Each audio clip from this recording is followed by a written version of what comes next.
Welcome into an impromptu edition of the Cory Sanning Show. It's not one that I planned on doing, but it's one that I feel like I need to do, especially considering the long hiatus I've taken, plus the breaking news that's sweeping across college football and pretty much all of sports right now.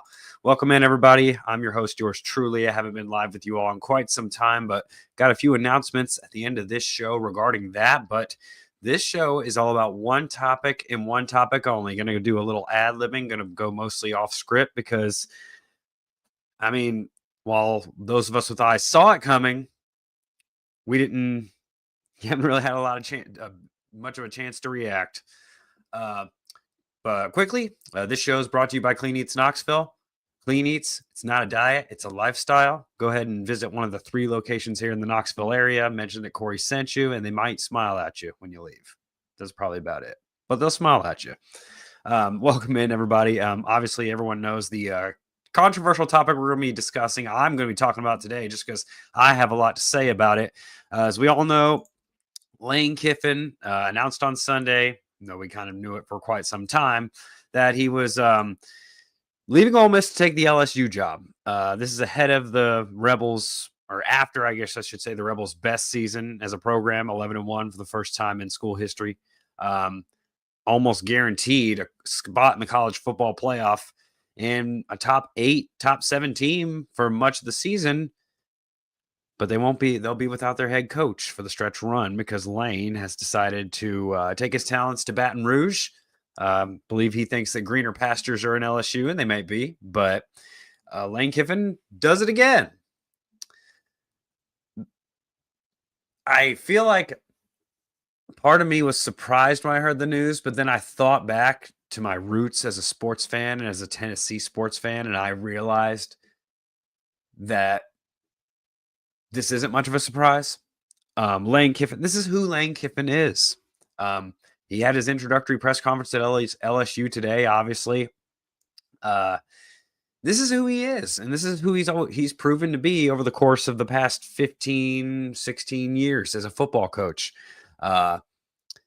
Obviously, tried to convince the athletic director to let him coach the team through the playoff. Does part of me understand why? Yeah, I get it. Well, of course, who wouldn't want to be going at a chance for a national championship? I get it. But at the same time, why is it, as a program, as athletic director, are you going to let a guy that's agreed to go to one of your biggest competitors, your biggest rivals, poach your coaching staff as if he didn't already, and your players when the transfer portal opens up January 2nd or December, whatever. My dates are mixed up right now. No, I wouldn't either. And obviously, Ole Miss he got a very, very, very pleasant send-off by Ole Miss fans over there on the tarmac. Lane's gotten used to a lot of stuff happening on tarmacs throughout his career. I should say that. But, and all in all, if you really, really look at who Lane Kiffin is as a football coach, this shouldn't be surprising at all. He's a hell of a football coach, actually. Very talented, very cerebral, very, very brash. Very confident. I remember the one lone season he spent at Tennessee in 2000. I remember he was introduced as the head coach in December of 2008, taking over for Philip Fulmer after he resigned, or he was forced out. And it bred new excitement around the program. Tennessee had just came off its worst season in decades, and they needed a new voice, and Lane Kiffin appeared to be the guy. Little did they know they should have probably done more research into Lane Kiffin, considering Al Davis called him the probably one of the biggest con men he ever met. A pathological liar, I believe he also said. And this is after Lane was given the Raiders head coaching job after he was obviously the offensive coordinator at Southern Cal under Pete Carroll for those early 2000s, mid-2000s years where USC was the number 1 team in the country, producing 3 national championships, 3 Heisman winners, Reggie Bush, Carson Palmer, and we can go on and on and on. Yeah, it went wrong in Oakland. And then, we remember the controversy when Al Davis fired him. Then, after one season, he completely walks out on Tennessee in the middle of the night, recruiting players.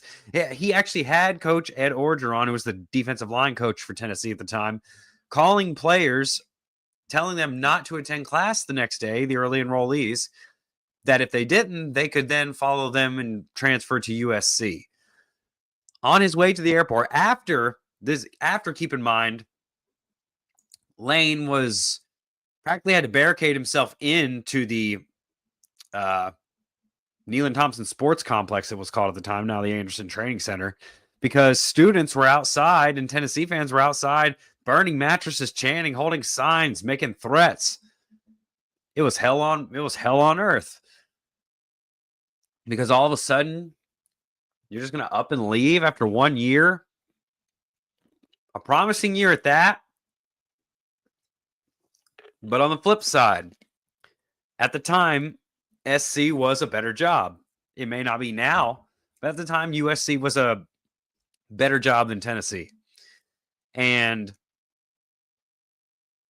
it was Lane's dream job. I mean, I came to accept it. After years and years of being angry and bitter, I came to accept it. The more you grow up and the more you realize you would have done the same thing, you get it. But at the same time, the way he handled it was not right.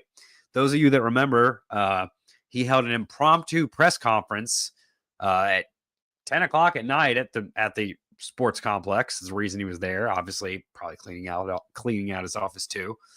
And it was a complicated ordeal, to say the least. A lot of pissed off print people, a lot of pissed off TV people. And what came of it was perhaps one of the most, if you're a Tennessee fan, it's one of the most infamous YouTube videos of all time. And those of you that haven't seen this one yet, you're in for quite a treat, because it's something that still to this day I get a kick out of watching, and I've seen it all through 6 years as a beat reporter. So I'm going to go ahead and share my screen, and we are going to go in together and watch the night Lane Kiffin left Tennessee. Something to the people here. Most time, coach is gone. He believes he should say something and give some information. That's what he believes. That's why none of us said anything, but I know. That's what he believes. Don't let him be a part of it. All right. So if you don't want to do it that way. I understand the ground rules here, Yeah. but if there's going to be a change in the ground rules at this point, we're at a competitive disadvantage. We're not changing the ground rules. There's no live. That's the end of that, and he'll make a statement on camera. Everybody's even, 100% even. Nobody's at a disadvantage here. And where the conflict originally rose from was because Lane wanted to come out and dictate this on his own terms and talk to the media without cameras rolling. Recorders could be still, the problem arose is that the recorders for the print people could still be going. But he didn't want the cameras to roll because he said in his words, I didn't want to overstep the USC introductory press conference, which was the next day, the very next morning. He was going to be introduced to Southern Cal. So this is how quickly he was ready to flee for greener pastures. We also will get into what happened to SC after this. But we remember this most here in East Tennessee because this happened to us. And he left the program in shambles. I mean, you think back to that coaching staff, they did only go 7-6 that year, but they were competitive against Florida. They almost beat Alabama, if not for a field goal block by Mount Terrence Cody. They finished the season 7-6, had an impressive win over South Carolina, in which they wore black jerseys for the first time. A lot of people don't realize that's where that originally came from, was Lane Kiffin went against the board of trustees who told him no and printed the jerseys up anyway and said, hell with it. They'll fire me.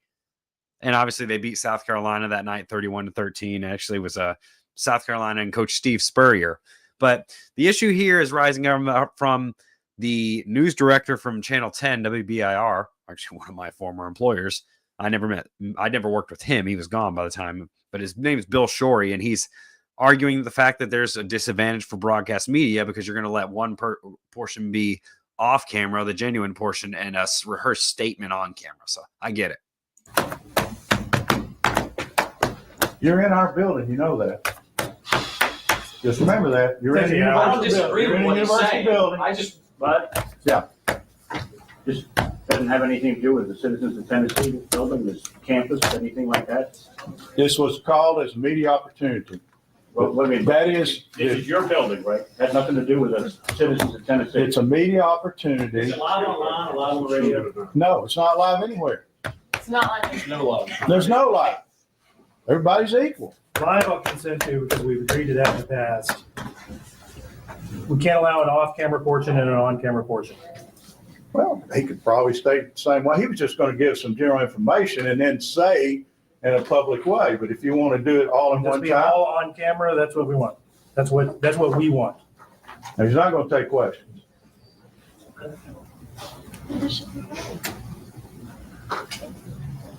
Now, if you break the embargo on this thing, Now, as you can see, that it's clearly stated out that's what they want. They don't want anything off camera. They want everything to be they don't want to be at a competitive disadvantage, and I understand that. Bill Shorey actually won an award from the Society of Professional Journalists, a journalism ethics award, I believe, for this, because he stood up for equal rights of journalists.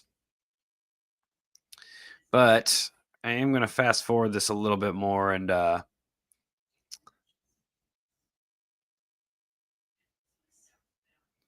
I'm going to fast forward this a little bit more and we'll pick up where it actually gets really interesting.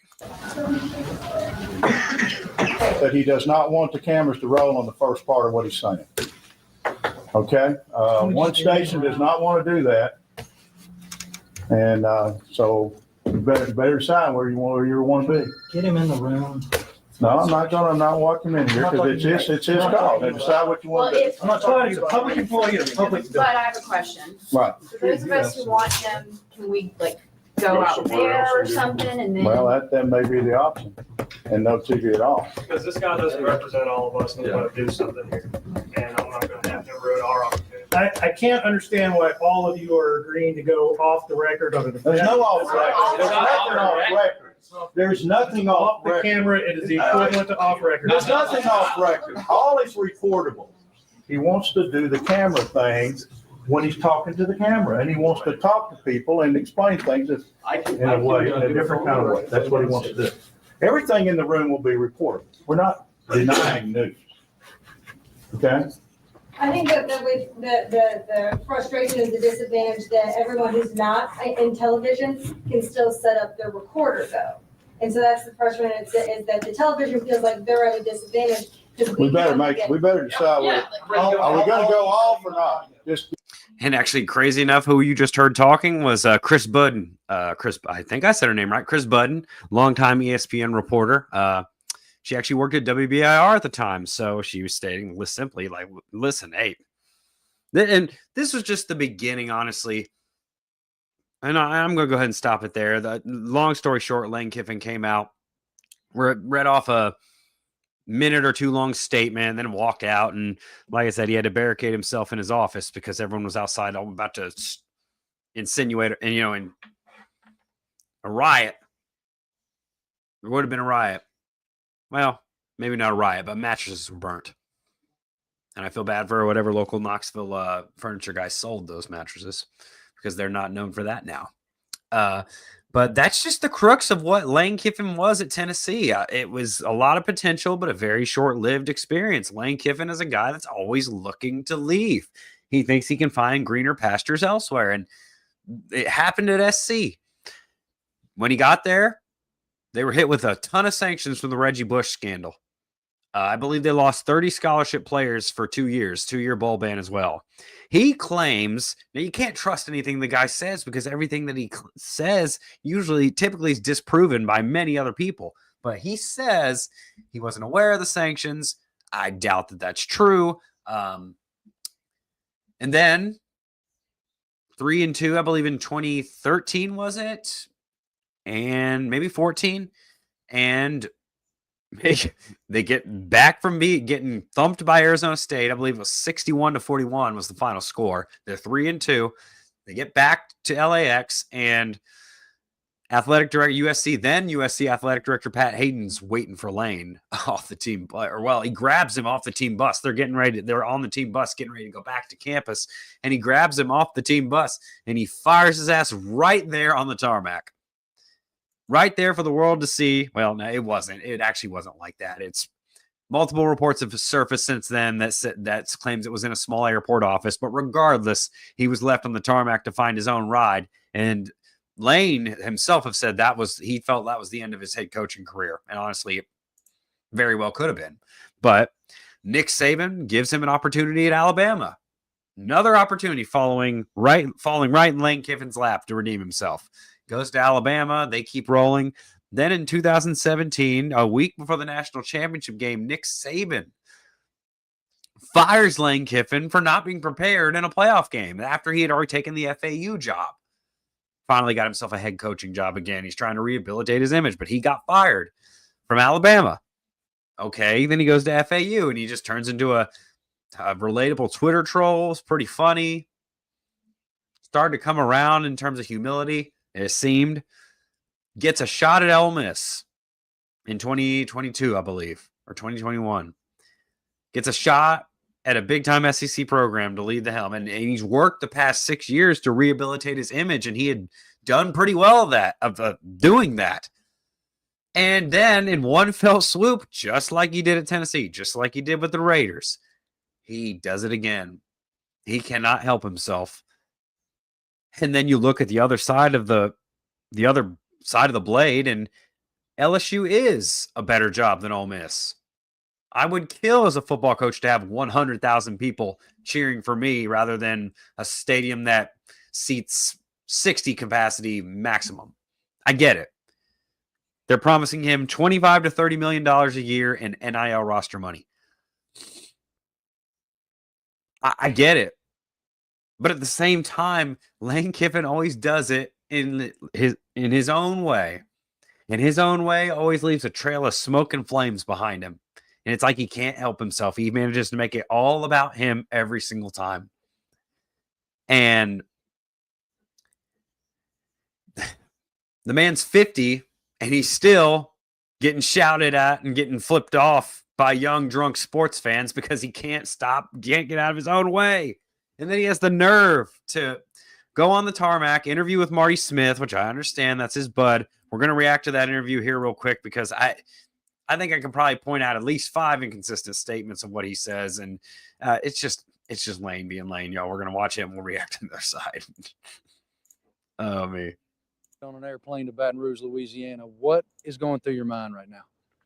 Well, first, I just watched you do something unbelievable and go off-road around the fire trucks to get here. So amazing job by you. You know that this was a very challenging, difficult day. You know, we went through a lot last night with Keith Carter trying to figure out a way, you know, to make this playoff, you know, run work and be able to coach the team. And at the end of the day, that's his decision. And I totally respect that. I understand that decision. And, you know, so I just.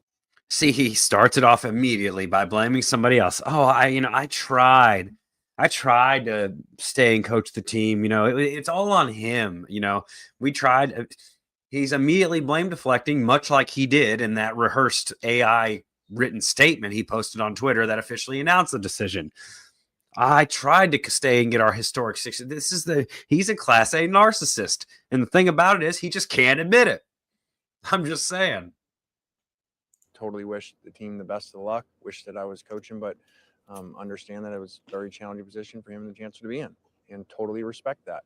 So, you know, just really hope they play really well and go win the national championship. And he's playing. He's coming. He has a victim's complex, just like he did on Twitter, and like he always does. He trying to make himself out to be the victim when in reality, he's the composer behind this. He's the director. He facilitated this whole thing. He knew what he was doing. He sent his family out on excursions to Gainesville and Baton Rouge. Who goes and checks out the real estate just for the hell of it for a vacation home in Gainesville or Baton Rouge? I mean, come on. I know Gainesville's in Florida, but there's plenty of better places to be looking for a vacation home. And he really thought this wouldn't get out.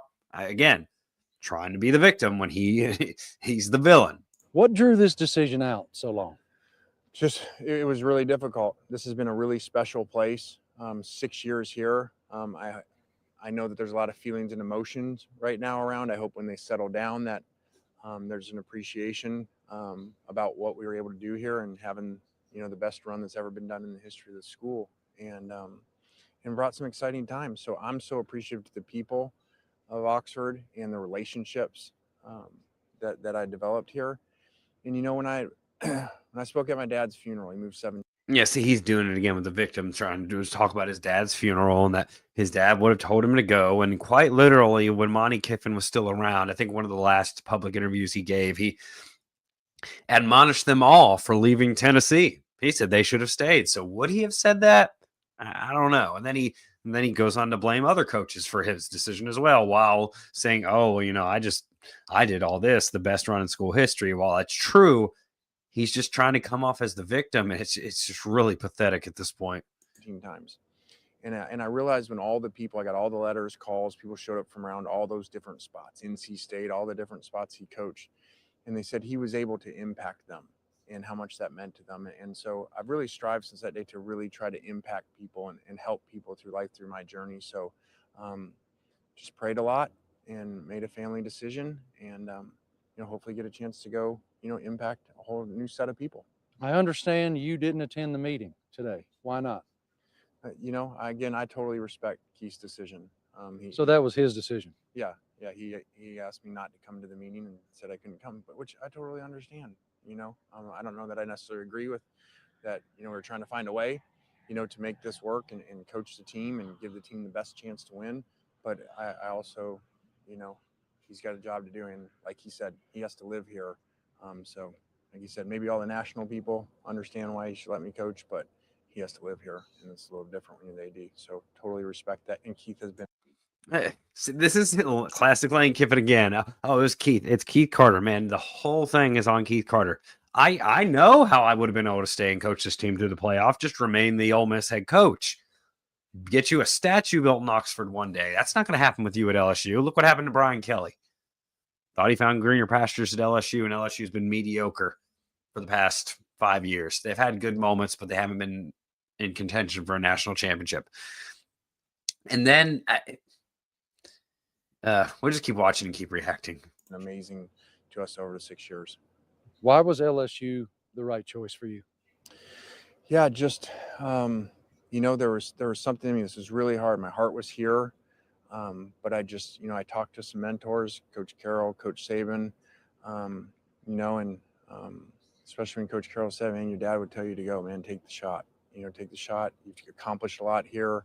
I always hated how we only gave 1 year to Tennessee and left. I really hated that feeling of that, even though it was exciting year, but give me a break. See, I mean, I honestly think he's being genuine when he says that, because he said that many, many times over the years about Tennessee, but still, like, this is just who Lane Kiffin is. He's always, he's in it for himself. He's in it for Lane, and it's never going to change. You just have to accept him for who he is. And I can see both sides of the pendulum, but would I have handled it that way? No. The NCAA needs to get some rules around this NIL shit quick, or else it's going to get even worse than this. But we're going to finish this up.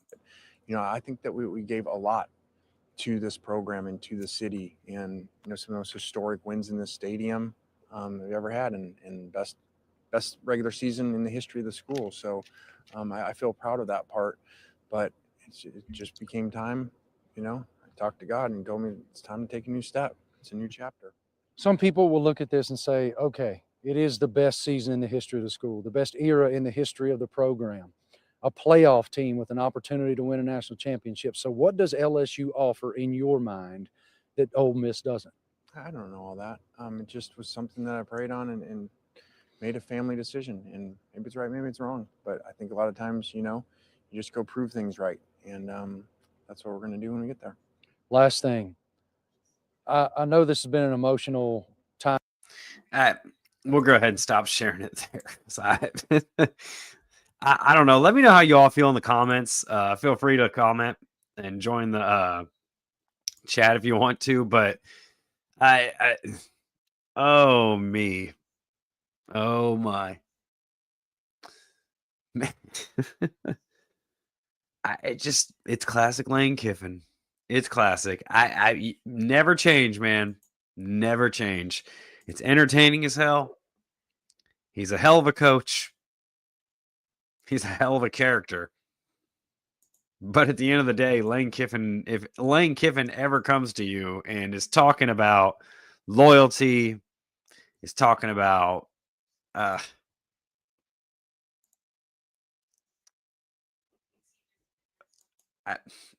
at this point, what do we say? What do we say? He is who he is. Lane Kiffin's about Lane Kiffin. It's never going to change. We thought, he even had the ESPN documentary that had put so much effort into to prove to everybody that he was a changed man. And lo and behold,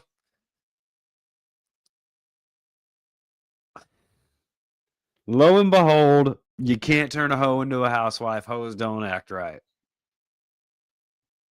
He got so mad at an Ole Miss reporter for making that comparison about him on a podcast that he went up to the reporter and tried to jump bad and be a tough guy. He says, "Oh, come in here and call me a hoe, and we'll see what happens." So proceeds to back that up in the press conference. And what does Lane do? "Oh, I'm not going to feed into your. I don't even know your name." Clearly, he knew it well enough to know what this guy said about him on a podcast. I mean, clearly it got to him, and clearly it bugged him. I mean, come on.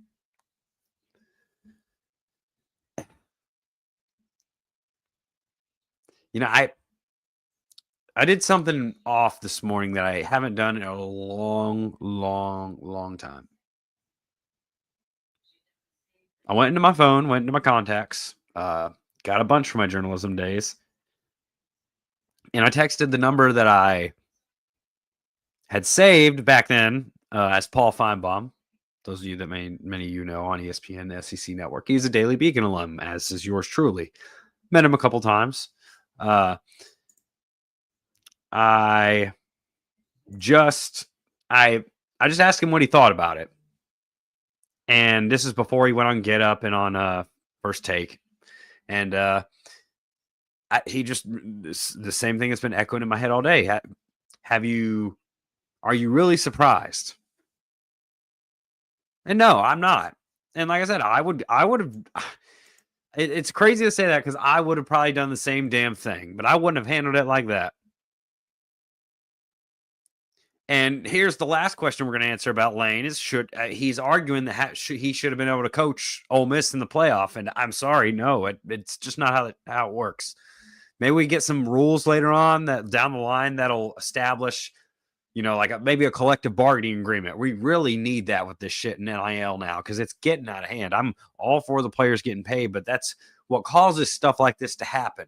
So the NCAA is not blameless here. But at the same time, like Paul said, we talked about it at length on ESPN today. I mean, who Lane Kiffin is and was, we saw in Knoxville on that night in January 2010 when he just bolted in the middle of the night, just left and never came back. And I just showed you the behind the scenes of what happened at that impromptu press conference. I've told you all what I've been told.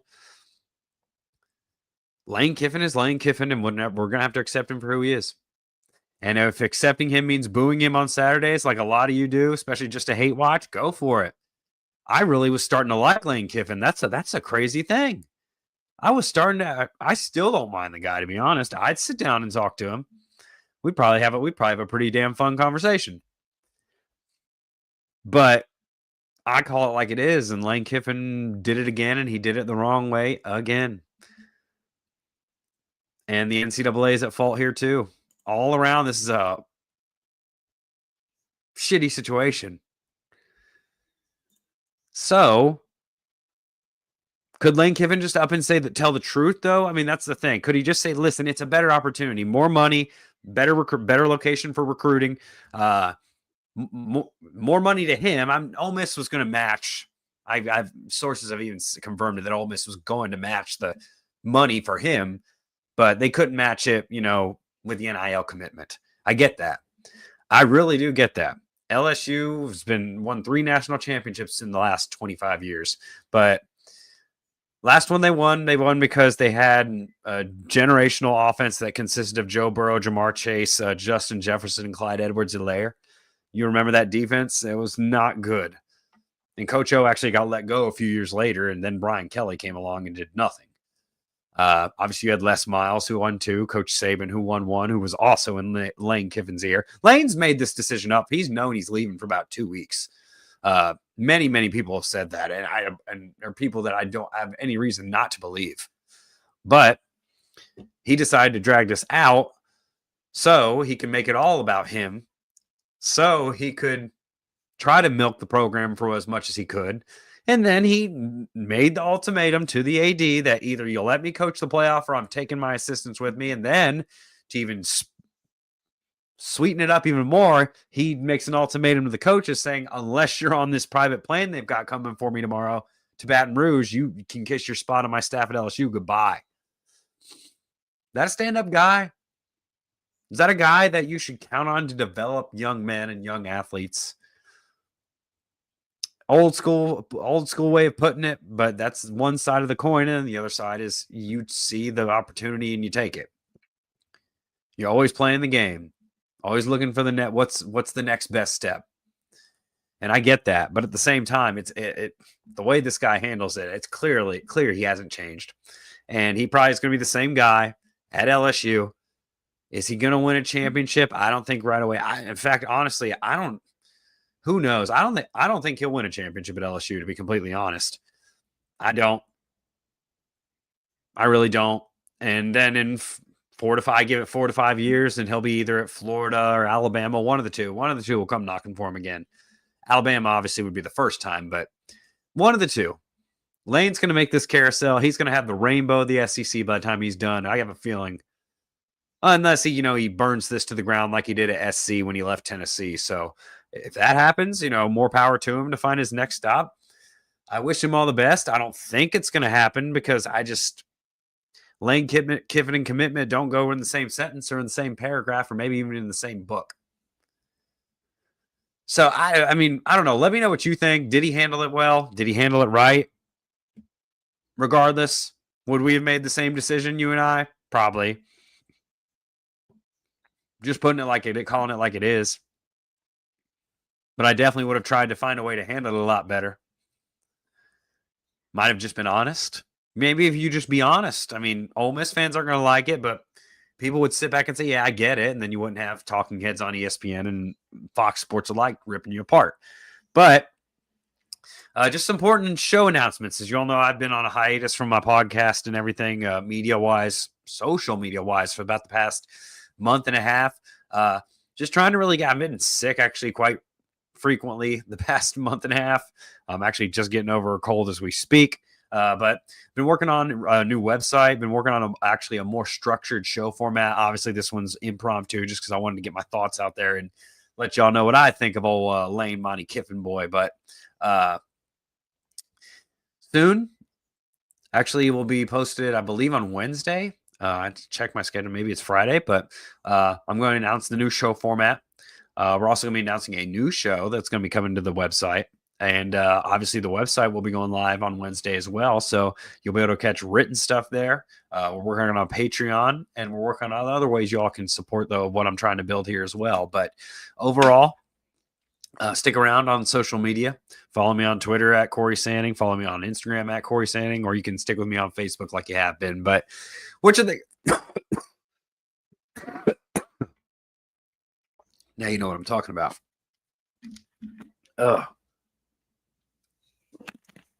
Man, try not to get any dead air too. As a guy that's done TV and radio, I hate dead air. That's why I hate it when I cough or when I have to get a drink. That's why we're gonna have some more guests on soon. But let me know in the comments on Facebook, on YouTube, what y'all think. If you're on YouTube, please subscribe. Why do you subscribe? This would have never flown in my TV career. Oh man. Lost quite a bit of subscribers, though, since I've been gone ghost. And I guess that's my fault. So we're going to try to build it back up again. But like the video, comment to boost the algorithm. Please hit that notification bell so you're notified of when we do go live, because we're going to be doing that multiple times a week soon. But thank you for tuning in to this impromptu edition of the show, you all. I do appreciate the support for those of you that did tune in. And we'll be back with you next time. Stick around for all those announcements beginning Wednesday.